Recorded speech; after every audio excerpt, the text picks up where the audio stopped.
दिल्ली के Barapullah phase 3 flyover project में देरी अब जांच के घेरे में है। एलजी वीके सक्सेना के आदेश पर एंटी करप्शन ब्रांच ने एफआईआर दर्ज कर लिया। आरोप है कि निर्माण में अनावश्यक देरी, प्रशासनिक लापरवाही और मध्यस्थता भुगतान के कारण सरकारी खजाने को भारी नुकसान हुआ। ये कार्रवाई मुख्यमंत्री रेखा गुप्ता की सिफारिश के बाद की गई थी। देखें रिपोर्ट।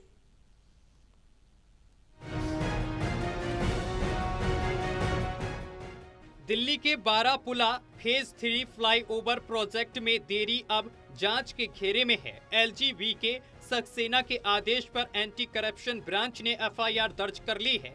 बता दें कि बारापुला फेज 3 जो सराय काले खां को मयूर विहार से जोड़ने वाला एलिवेटेड कॉरिडोर है, वर्ष 2011 में स्वीकृत हुआ था। यह प्रोजेक्ट 2017 तक पूरा होना था, लेकिन अब तक सिर्फ लगभग 87% काम ही पूरा हो पाया है।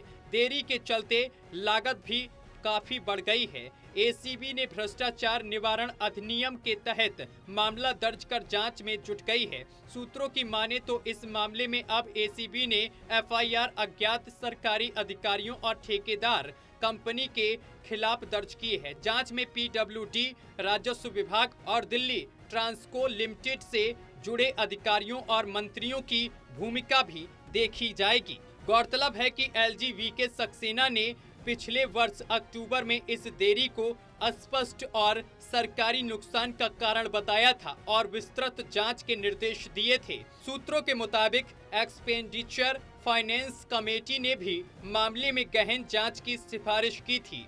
जानकारी के अनुसार देरी और विवादों के चलते 200 करोड़ रुपए से अधिक का भुगतान करना पड़ा। शुरुआती लागत के मुकाबले अब प्रोजेक्ट की अनुमानित लागत लगभग 1330 करोड़ रुपए तक पहुंच गई है।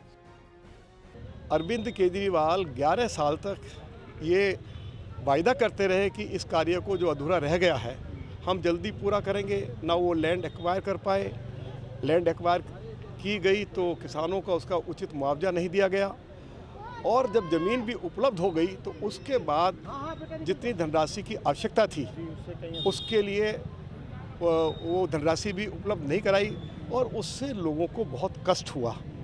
तो अब दिल्ली के लेफ्टिनेंट गवर्नर उस देरी के लिए, यदि जो लोग उसके लिए जिम्मेवार हैं, अगर उनकी रिस्पॉन्सिबिलिटी तय कर रहे हैं तो मैं दिल्ली के ऑनरेबल लेफ्टिनेंट गवर्नर के इस कदम का स्वागत करता हूँ।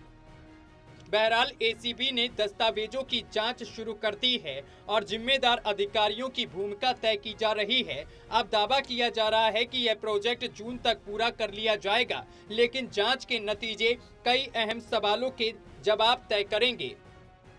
टोटल टीवी के लिए प्रणय शर्मा की रिपोर्ट।